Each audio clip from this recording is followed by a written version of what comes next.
Hello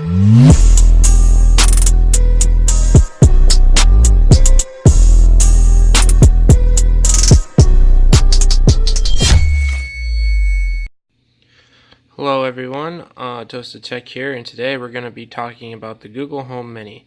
The Google Home Mini is a pretty good product so far since I've had it now for a couple weeks.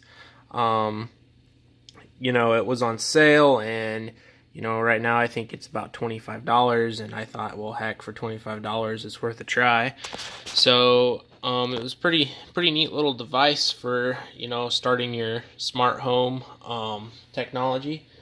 I would say that it is a good starting point to have. So I hope you guys enjoy this.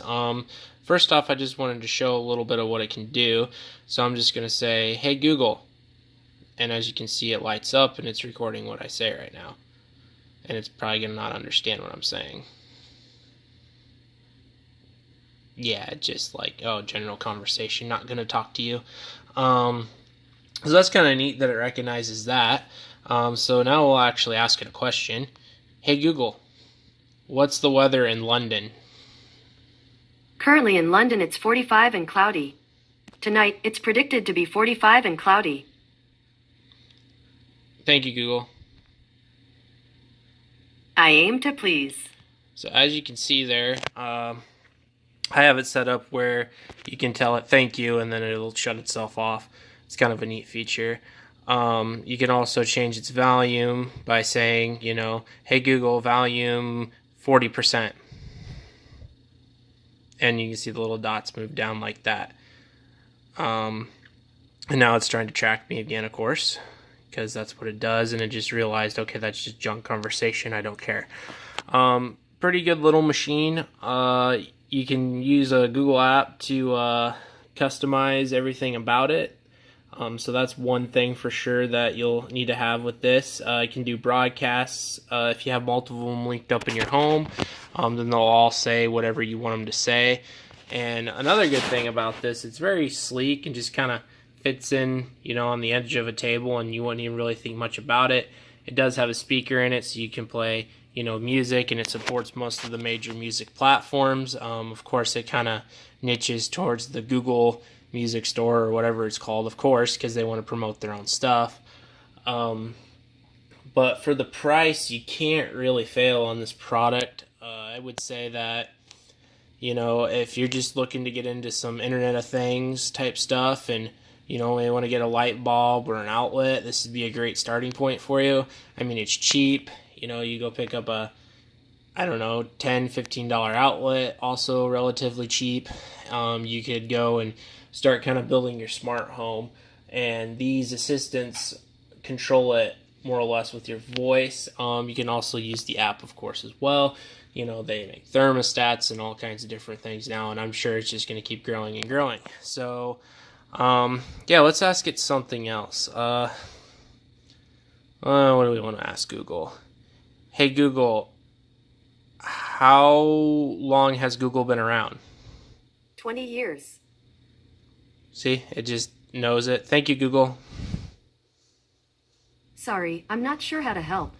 Sometimes it does that because I'm talking about other stuff, but oh well.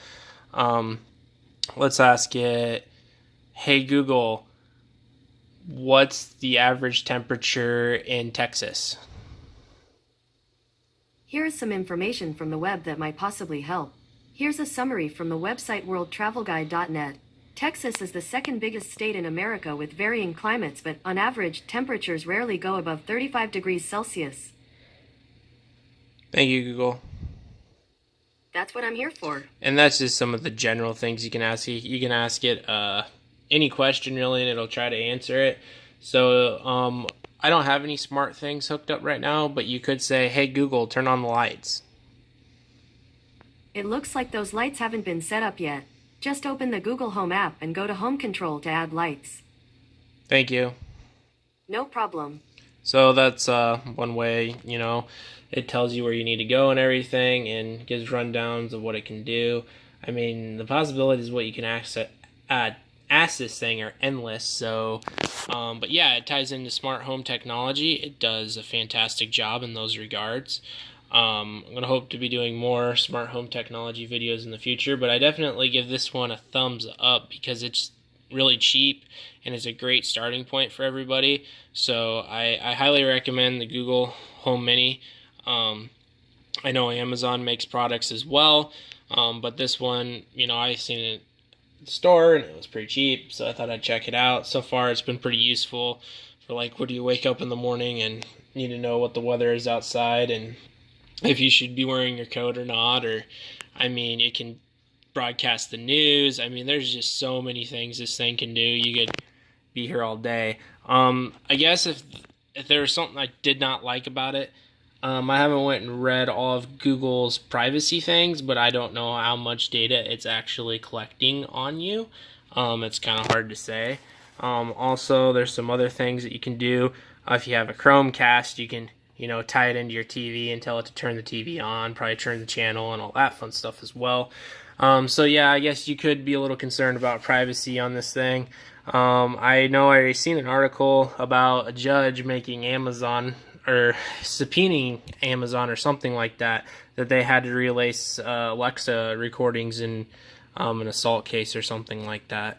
So, it's one thing to keep in mind, I guess. But my personal opinion, privacy is pretty much dead at this point in the world, so that's that. Yeah, I don't know any other drawbacks really. It just plugs in, it works, it's simple, easy to set up, it just kind of does its own thing, and once it's all set up and connected to your phone, there's, it's just ready to go. So, like I said, I think right now they retail between $25 and $50. I think they're on sale right now for $25, but that could change. And of course, they're always going to keep updating the technology. So, yeah, guys, I hope you enjoyed this video. Please leave a like and subscribe, and I'll see you in the next one. Thank you.